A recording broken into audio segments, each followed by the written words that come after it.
Tá. Perfeito. Então, assim, essa aula eu tinha preparado para o pessoal da Autoneuro, que tinha me pedido para falar um pouquinho sobre imagem em tumores do ângulo ponto, forame jugular e ápice petroso. E eu não achei justo fazer essa aula para Autoneuro e não fazer para Otto. Então, eu sugeri o tema e, infelizmente, o Hélio acho que não está aí. Se ele tiver, ele podia dar uns comentários depois. Mas, começando pelas lesões do... Eu vou falar tanto sobre tumores como lesões inflamatórias, né? E vou mostrar alguns casinhos que eu achei interessantes para a gente ilustrar um pouquinho melhor a respeito desse tema. Então, como o professor Tessa já falou semana passada sobre o Chivanoma vestibular, eu tirei o Chivanoma vestibular dessa aula, mas só lembrando que é o tumor mais frequente do ângulo ponto cerebelar, né, representa 80 a 90% desses tumores. Aqui a gente tem, então, uma ressonância em T2, só para ilustrar o que é o ângulo ponto cerebelar. Então, o ângulo ponto seria essa região, né, que ela é delimitada anteriormente pela face posterior do ápice petroso. O limite posterior seria a fossa craniana posterior, pedúnculo cerebelar, aqui a gente vê um flóculo cerebelar. O seu limite medial seria a região da ponte e o limite lateral, o meato acústico interno. Então, nós estamos falando dessa região, né? Aqui a gente tem a cisterna do ângulo ponto cerebelar, a artéria basilar, quarto ventrículo. Se a gente pegar um corte, uma imagem de uma cirurgia por via retrosigmoide, a gente vai ter essa imagem. Então, se a gente rechaçar o cerebelo medialmente, aqui é o lado esquerdo, aqui é o flóculo cerebelar, a gente tem aqui o complexo sétimo, oitavo, os pares cranianos, a aica cruzando aqui o complexo, então aqui está o osso temporal lateralmente, aqui o nono par craniano, o complexo décimo, décimo primeiros, aqui a artéria vertebral esquerda e o número 5, a artéria basilar. Então vou começar por esse caso. É uma paciente de 43 anos, ela tinha uma queixa de zumbido e hipoacusia na orelha direita e um espasmo facial há 6 meses. No exame físico, ela tinha uma paralisia facial, uma paresia Hauss-Bachmann grau 2 à direita, que ela nem percebeu, na verdade. E a otoscopia, ela tinha essa imagem avermelhada, retrotimpânica, inclusive um pouquinho abaulada, e o que chamava a atenção é que isso era pulsátil. E do lado esquerdo, a otoscopia normal. Na tomografia, essa paciente veio com uma tomografia de osso temporal. O que a gente observa do lado direito é um velamento da cavidade timpânica e da mastoide. E o que chama atenção, que às vezes alguns detalhes pequenos na tomografia a gente tem que prestar atenção. Então, se a gente olhar aqui o limite da cavidade timpânica com a fossa craniana média, a gente observa áreas de calcificação do lado direito na tomografia, né? Aqui é a mesma coisa no corte coronal. Então, a gente vê um velamento da cavidade timpânica, respeitando os limites aqui da membrana timpânica. Cadeia ossicular dá para ver que não tem erosão. E a gente vê essas áreas de calcificação aqui na região do tegmen timpânico e tegmen mastoide, principalmente tegmen timpânico. Essa paciente ela fez uma ressonância magnética. Aqui a gente vê um corte em T1, sem contraste. E a gente vê que existe uma área de isointensidade de sinal, tanto na cavidade timpânica quanto nas células da mastoide. Quando a gente faz a ressonância no T2, a gente vê que o conteúdo da mastoide basicamente é líquido, então a gente tem aqui secreção, e existe um conteúdo da cavidade timpânica que ela é hipointensa em T2, então alguma coisa que sugere um tecido sólido, né? Aqui a setinha mostrando as células da mastoide. Aqui na ressonância no corte coronal, aqui ponderada em T2, a gente vê essa região, então, da cavidade timpânica, englobando aqui a porção timpânica do facial, aqui é o martelo, e a gente vê que existe uma irregularidade e continuidade da lesão para a região da fossa média. E quando a gente faz a sequência em T1 com contraste, a gente observa um realce intenso com contraste, mostrando aquele sinal da cauda dural e a lesão em contiguidade aqui com a porção do nervo facial, né? Então, na verdade, eu comecei falando de ângulo ponto cerebelar, mas isso, na verdade, é uma lesão de fossa média. Só lembrando que essas características, sinal da cauda dural, uma base alargada e esse sinal que parece um chapéu de cangaceiro, ele fala a favor do meningioma, né? Então, o meningioma ele é uma lesão hipointensa em T2 e isointensa em T1 sem contraste, e tem um realce homogêneo pelo contraste, mostrando o sinal da cauda dural, que é presente em 60% dos meningiomas. Aqui mostrando o realce também dentro da cavidade timpânica e o realce do nervo facial, que aparece também do lado contralateral. Interessante que essa lesão ela invadia inclusive o meato acústico interno, justificando os sintomas da paciente.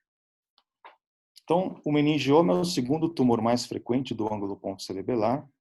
Ele é mais comum em mulheres e 10% dos meningiomas invadem o osso temporal. E eles podem ser classificados quando invadem o osso temporal, como petroclivais ou localizados no ângulo ponto cerebelar. Então, aqui a gente vê uma imagem de ressonância em T1 com contraste, mostrando um extenso meningioma. Como é que eu sei que isso é um meningioma e não é um chivanoma? Porque você tem uma base bastante alargada, ele não tem invasão do meato acústico interno, ele tem um realce bastante homogêneo e muitas vezes aparece o sinal da cauda dural. Lembrando que esse sinal não é patognomônico do meningioma, a gente pode ter também isso no chivanoma vestibular. Mas o importante é anotar essa base alargada, que no chivanoma ele tem aquela base bem fininha, lembrando aquela imagem tipo cogumelo. E aqui mostrando um meningioma chamado petroclival, que ele vem da região do clivus e invade a região petrosa, né, atingindo muitas vezes o ângulo ponto cerebelar. Então a gente vê aqui essa base alargada do meningioma, né, e aqui às vezes o sinal da cauda aparece em alguns momentos. Então lembrando aqui um T1 sem contraste, uma imagem de isointensidade e um realce homogêneo pelo contraste. Esse aqui é um segundo caso que eu achei interessante, também é um paciente de 43 anos, masculino, e a única queixa que ele tinha era uma cefaleia occipitotemporal do lado esquerdo, associada a um zumbido na orelha esquerda há 1 ano. Não tinha queixa de hipoacusia esse paciente. E o exame otorrinolaringológico dele era absolutamente normal. O que a gente observa nessa ressonância? A gente vê aqui uma imagem. Aqui a gente consegue ver um T2, a gente vê aqui o líquor da cisterna do ângulo ponto, e uma lesão invadindo a região do ângulo ponto cerebelar, pegando um pouco do ápice petroso, né? Aqui a artéria basilar, até rechaçando um pouquinho a região da ponte, sem invasão do meato acústico interno. Então, uma lesão meio cística, hiperintensa em T2. Se a gente olhar o T1, esse aqui é um T1 com contraste, a gente vê que a imagem ela fica com hipossinal em T1, sugerindo um conteúdo mais líquido, mais cístico, e não tem um realce com contraste.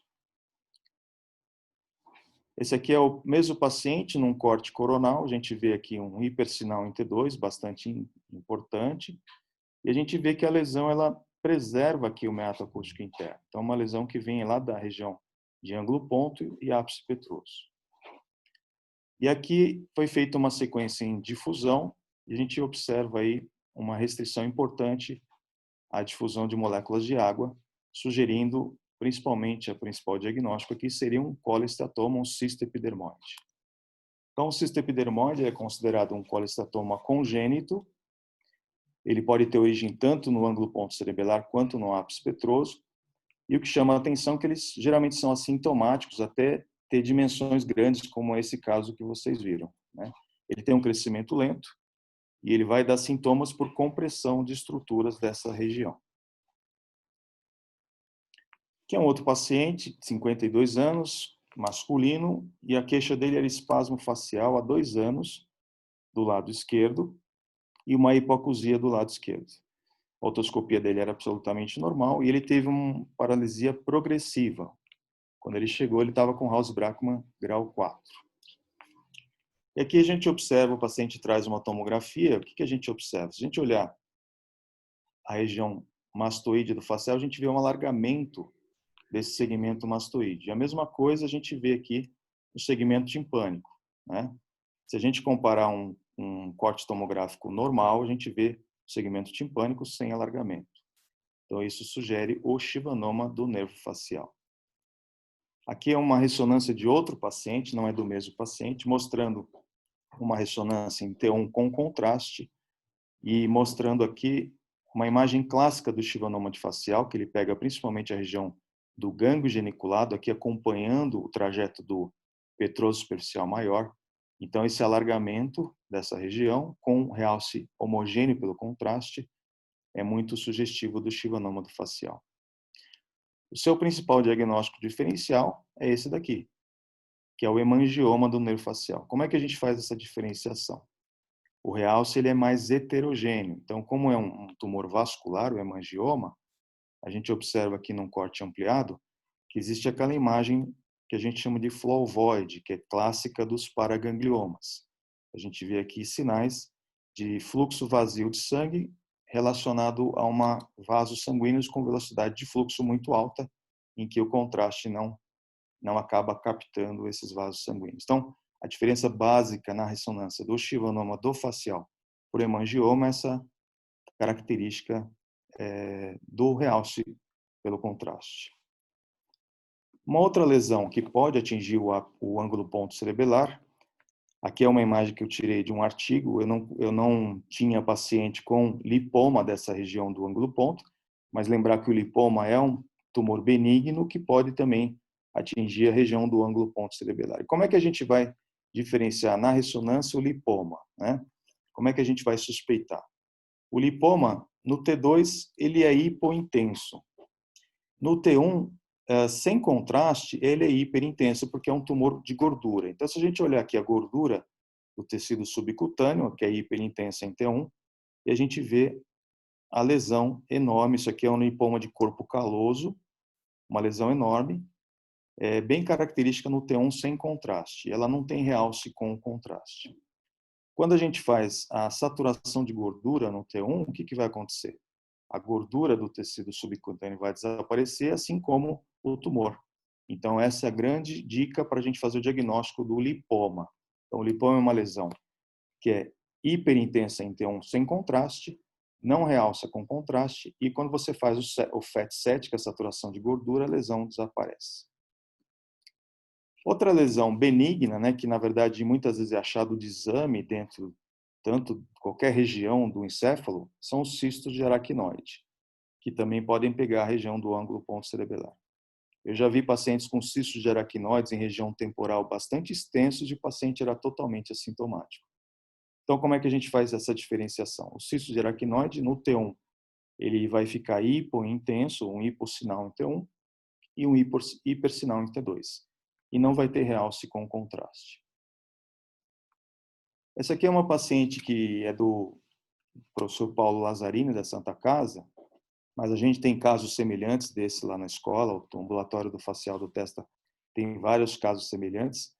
Essa aqui é uma paciente que tinha uma queixa de cefaleia, tontura, perda auditiva neurosensorial e paralisia facial há 2 meses. Então, foi uma evolução rápida de vários sintomas ao mesmo tempo. Isso tudo do lado direito. Ela tinha um antecedente familiar pessoal, né? Desculpa, um antecedente pessoal de câncer de mama, fez radioterapia, cirurgia e quimioterapia. E ela aparece com essa imagem na ressonância, essa aqui é uma ressonância em T1 com contraste, mostrando uma lesão que atinge o ângulo ponto cerebelar, mesmo sem atingir região de meato acústico interno, levando a a sintomatologia bastante intensa. Isso aqui a gente nunca pode pensar num chivanoma vestibular. Então a gente tem que pensar numa lesão diferente de um chivanoma vestibular, né? Então o paciente já tem uma evolução rápida com paralisia facial. Isso aqui, primeira hipótese, com esse antecedente pessoal, seria uma metástase do carcinoma. Então, se você fizer análise do líquor desse paciente, dessa paciente, provavelmente vai aparecer células neoplásicas no líquor. Aqui é um exame de imagem mostrando um tumor de saco endolinfático. Tumor de saco endolinfático é um tumor raro.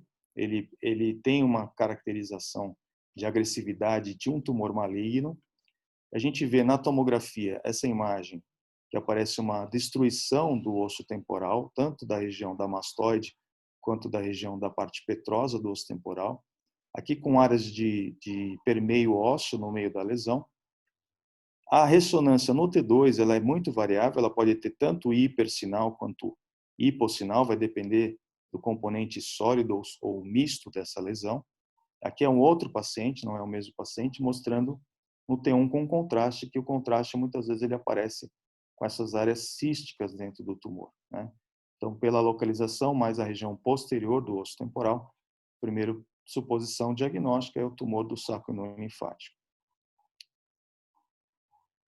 Lembrar de uma outra lesão que também pode atingir a região do ápice do ângulo ponto cerebelar, mas ela tem uma predileção para a região do cerebelo e tem uma relação muito próxima com a síndrome de von Hippel-Lindau.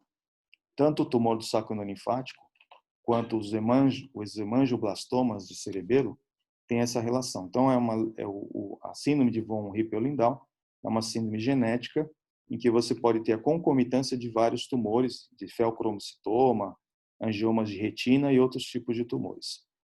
O que chama atenção no hemangioblastoma é que mais ou menos 60% dos hemangioblastomas eles têm essa característica de ser um tumor misto. Ele tem uma componente cístico, a gente vê aqui em T2, o hipersinal, e a gente vê uma outra imagem do próprio tumor com o isosinal em T2. E aqui um T1 com contraste mostrando uma área de hipossinal, ou seja, uma lesão mais cística, com um componente sólido que realça pelo contraste. Então, essa é uma característica bastante comum dos hemangioblastomas.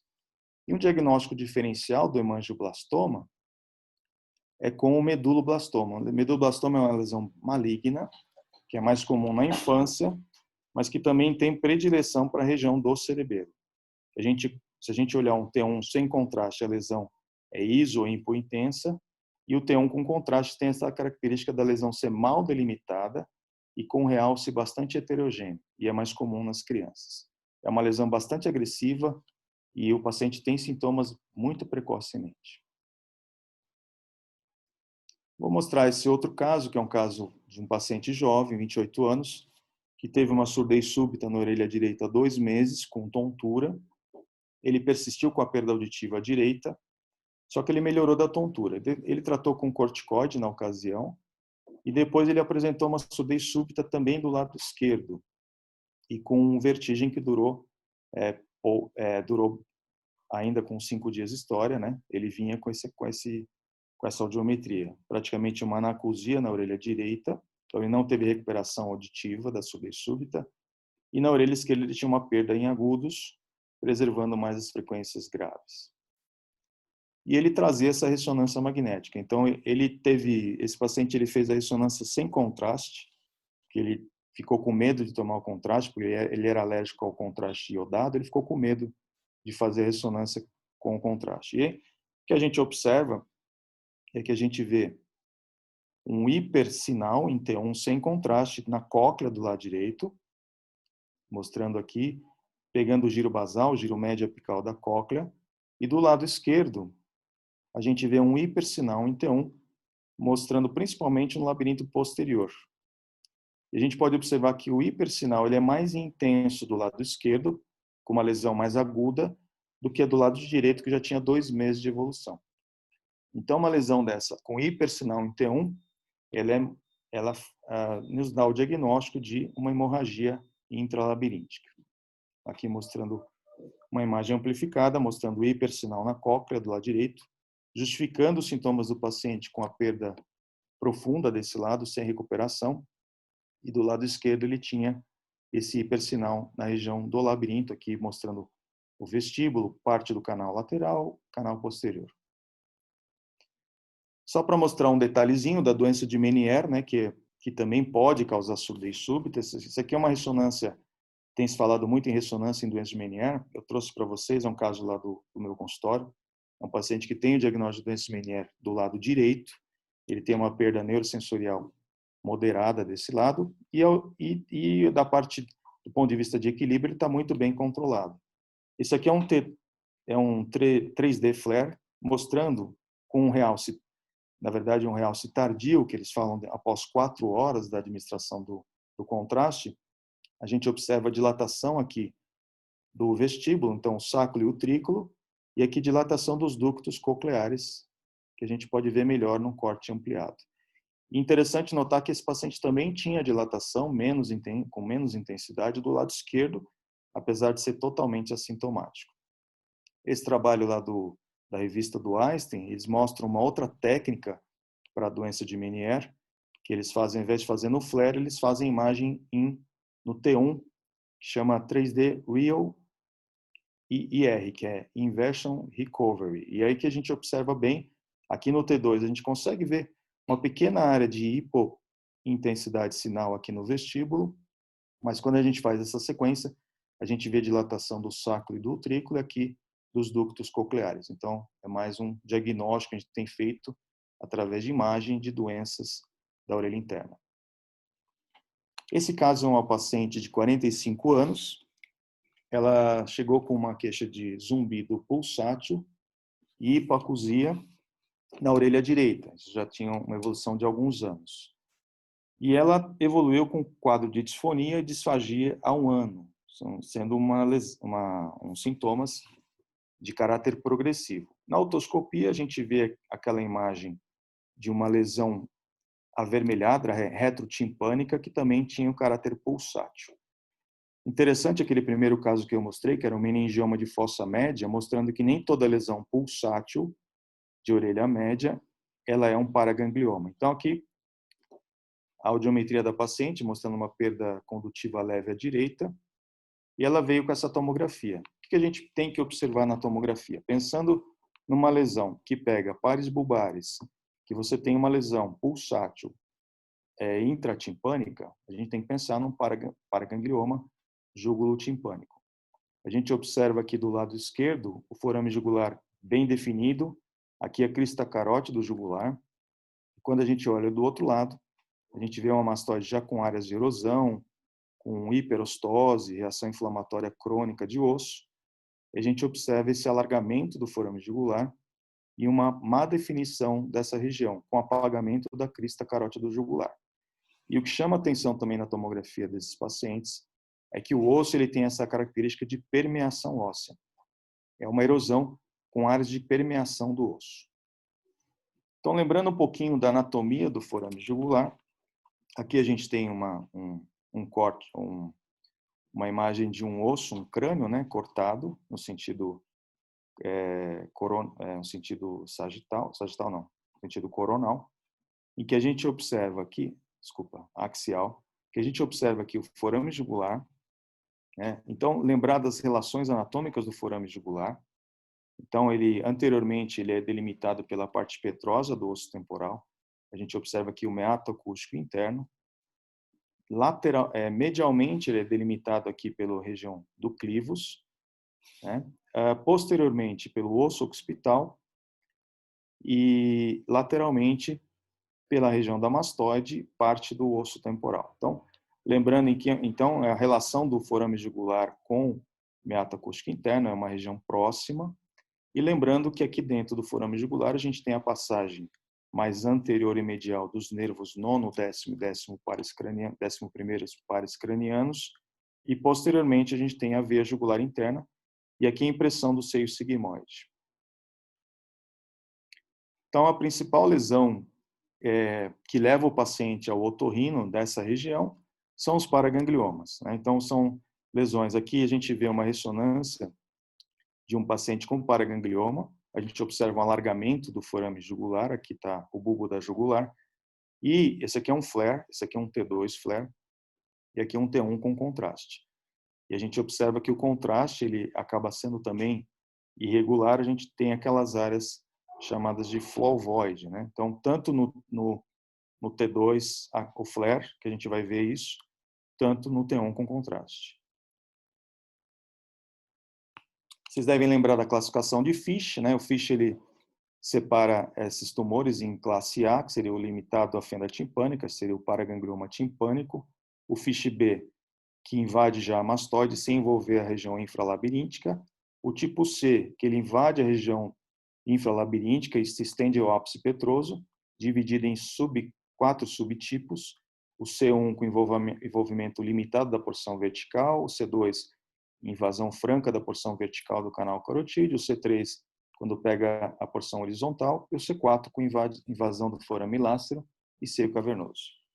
E o D seria um tumor com extensão intracraniana. O DE seria um tumor extradural, que é dividido em 1 e 2. 1, quando o diâmetro do componente intracraniano é menor que 2 centímetros, e DE2, quando maior que 2 centímetros.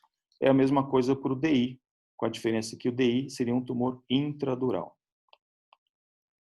Alguns diagnósticos diferenciais com os paragangliomas, a gente tem que pensar o bulbo da jugular alta, aqui uma tomografia com contraste, janela de partes moles, e aí uma carótida ectópica que pode aparecer também, apesar de rara, a gente pode ver na tomografia.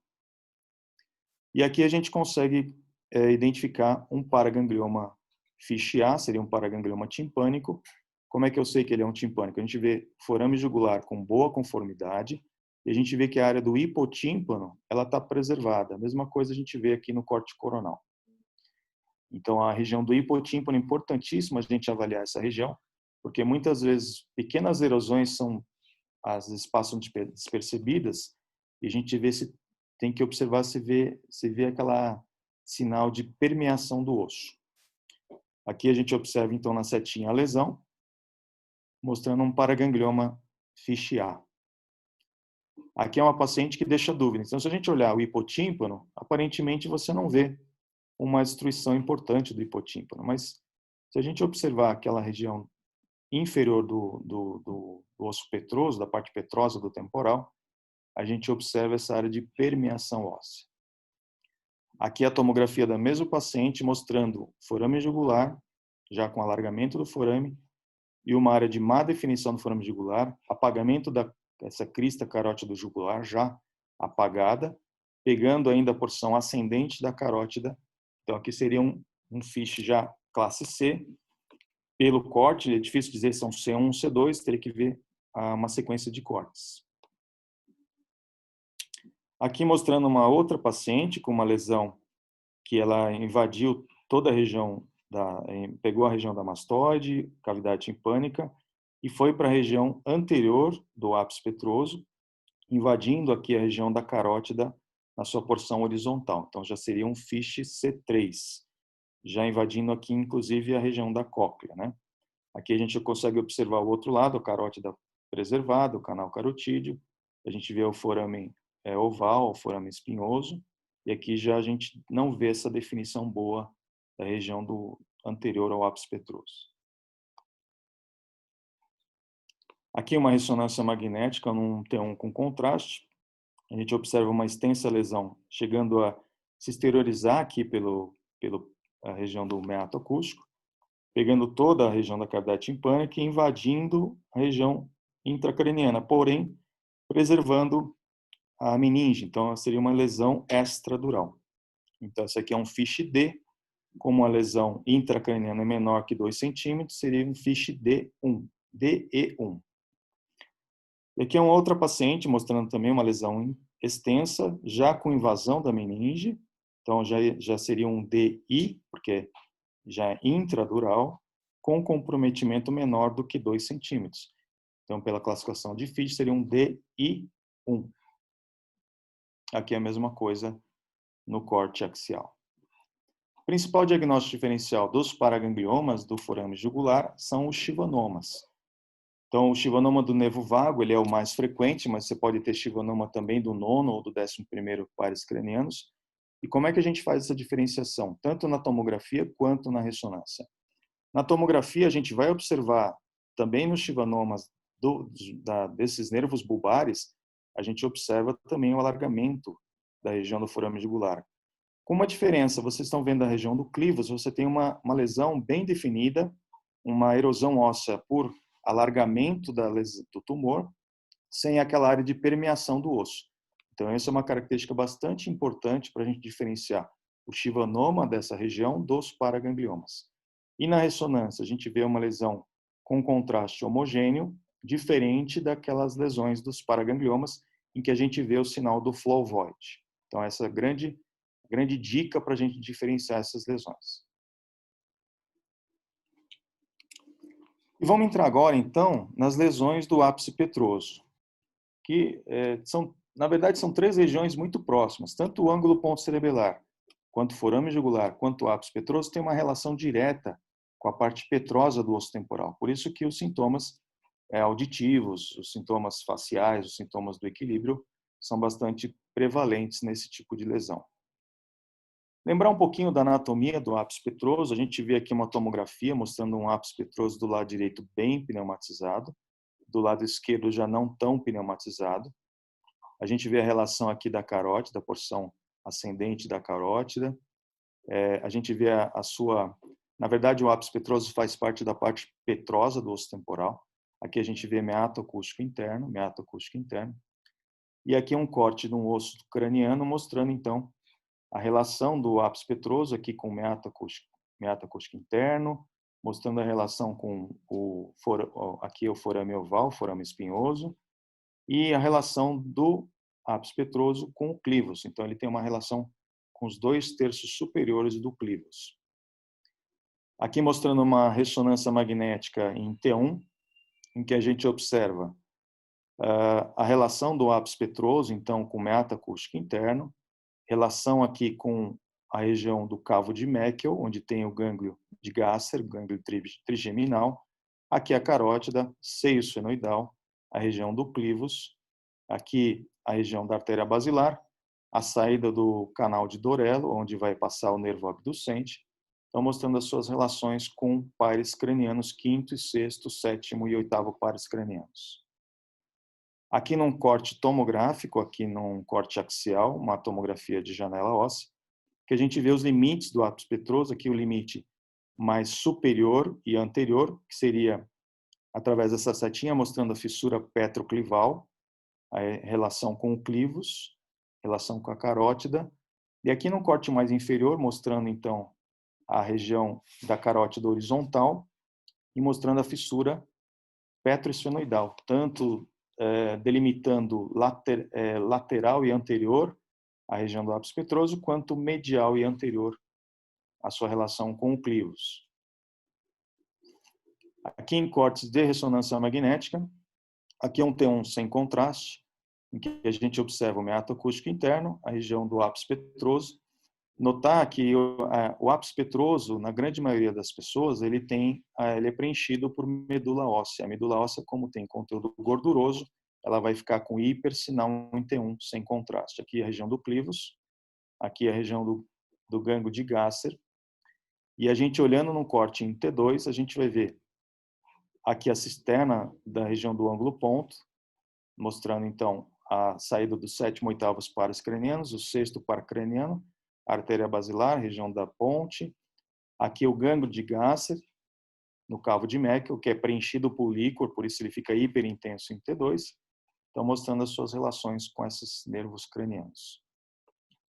Se a gente for considerar a pneumatização do ápice petroso, a gente vê que existe uma diferença em várias pessoas. 50% a 60% dos ápices petrosos, eles são preenchidos por essa medula óssea. Então, eles têm essa conformidade na tomografia e na ressonância eles vão ser hiperintensos em T1. 10% tem essa assimetria, então um lado pode ser bem pneumatizado e o outro lado não, como a gente observa nessa imagem. 1/3 das pessoas tem uma pneumatização grande do ápice petroso.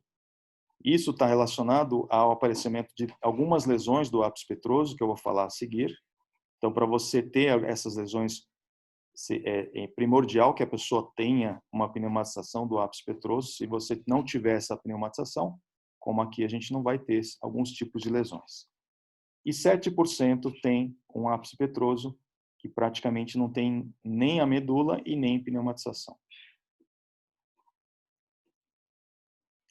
Então, as lesões do ápice petroso, as lesões pequenas, geralmente são assintomáticas, ou o paciente vai apresentar alguns sintomas inespecíficos, como uma cefaleia, uma dor retroorbitária ou uma otalgia. Nas lesões maiores, a gente tem que pensar nos comprometimentos neurais, então cavo de Meckel, pegando o quinto par craniano, o canal de Dorello, pegando o sexto par craniano, meato acústico interno e seio cavernoso.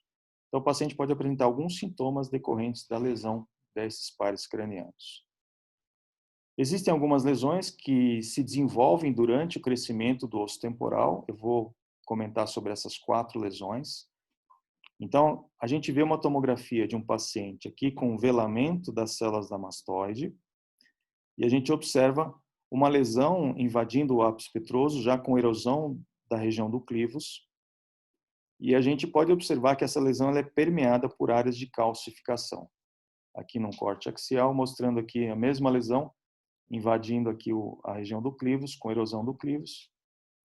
pegando um pouquinho da região da carótida, né? Então, o que chama atenção, uma lesão que tem uma área bem circunscrita de erosão com área de calcificação. Isso é muito característico do granuloma de colesterol na tomografia. Então, a gente pode observar aqui uma tomografia mostrando uma lesão bem circunscrita do ápice petroso.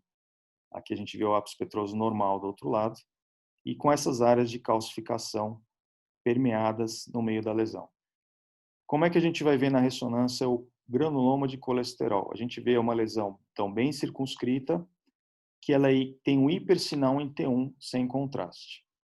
Se eu fizer um FAT7 dessa lesão, ela não vai desaparecer, diferente do lipoma, por exemplo. Então, como é que a gente diferencia o granuloma de colesterol do lipoma? O lipoma, você faz o FAT7, ele some.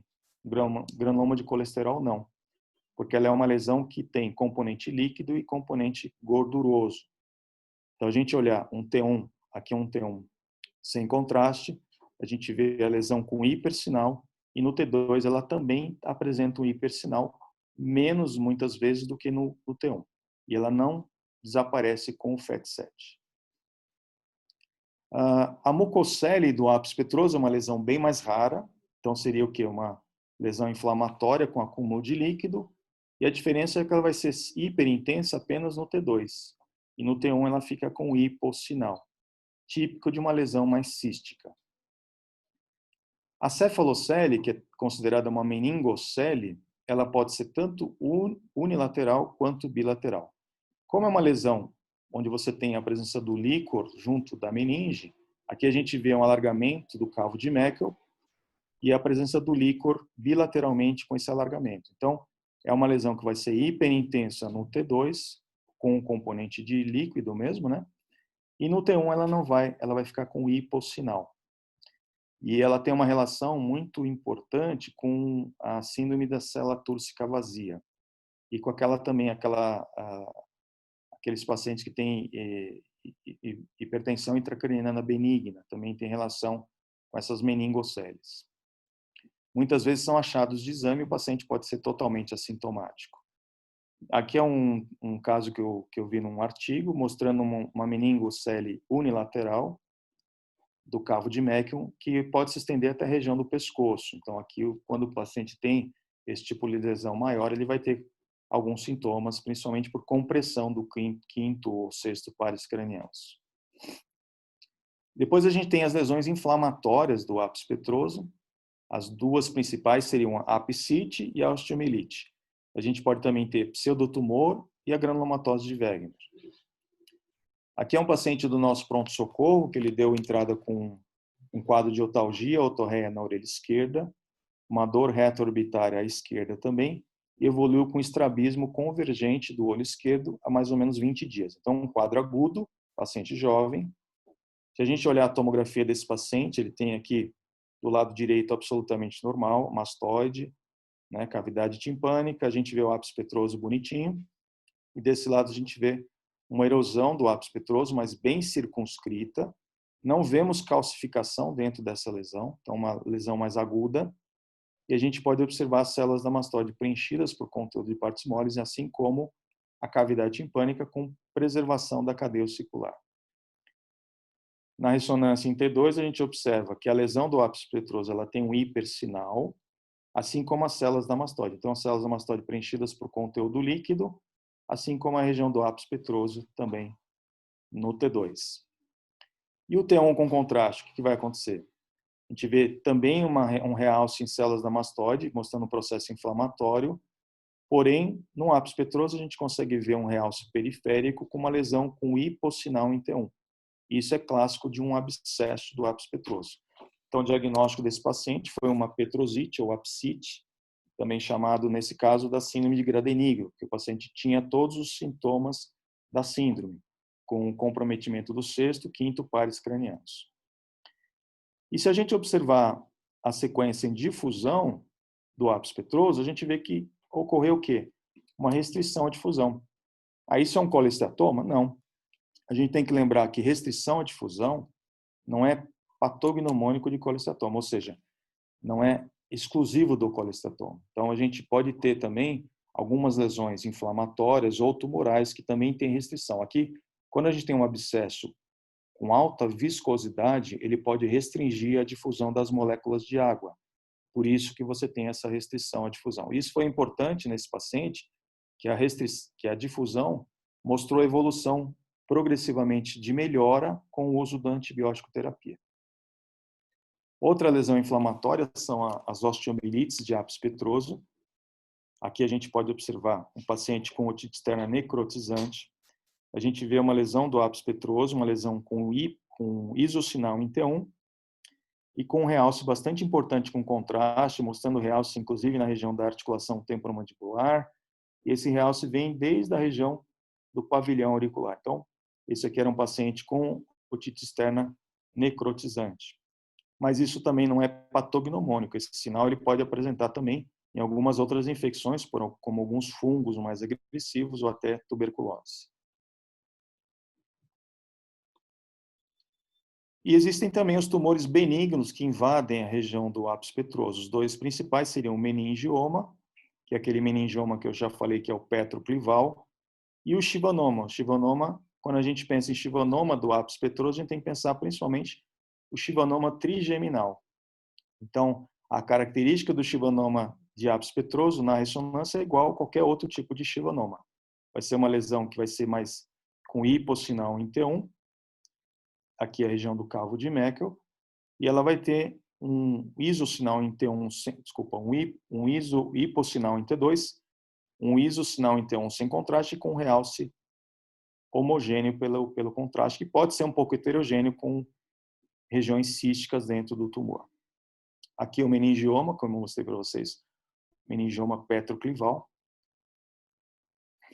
E também existem tumores malignos na região do ápice petroso, desde metástases até condrosarcomas, cordomas e outros tipos de tumores. Esse aqui foi um trabalho que foi publicado pelo Eduardo Velutini, junto com a nossa turma de base de crânio, o Rodrigo. Esse aqui é um cordoma de clivos, mostrando então que o cordoma ele pode ser uma lesão tanto central quanto mais lateral. Aqui era um cordoma lateral. Na ressonância, o T1 com contraste, ele apresenta esse realce mais periférico e ele é mais hiperintenso em T2, tem um conteúdo também um pouquinho cístico da lesão, mas o realce acaba sendo um pouco heterogêneo. Então, eles publicaram esse trabalho mostrando que essas lesões de ápice petroso elas podem ser acessadas por via transfenoidal. Aqui no caso aqui é uma foto do intraoperatório mostrando a carótida interna, mostrando a remoção do tumor. Essa é uma via lateral, a via transfenoidal, chamada via transpterigoídea. Então, você consegue ter acesso à região lateral do clivus com remoção de toda a lesão por via endoscópica nasal. E só para finalizar, então, lembrar das lesões ósseas da região do ápice petroso, as duas mais frequentes que atingem essa região seriam a displasia fibrosa, que a gente vê aquela imagem em vidro fosco, né? Então, a lesão com deformidade óssea, pegando aqui toda a região temporal, chegando até a região do clivus, e a gente vê essas áreas de desmineralização e algumas áreas com mineralização normal do osso. E a doença de Paget, na sua forma tanto monostótica quanto poliostótica, que a gente vê uma doença de Paget, a característica principal na tomografia, diferenciando da displasia fibrosa, é que a doença de Paget você consegue ver como se fosse uma osteoporose, o osso fica muito menos denso e com áreas de fibrose dentro do osso. Então você pode ter várias fases da doença no mesmo paciente.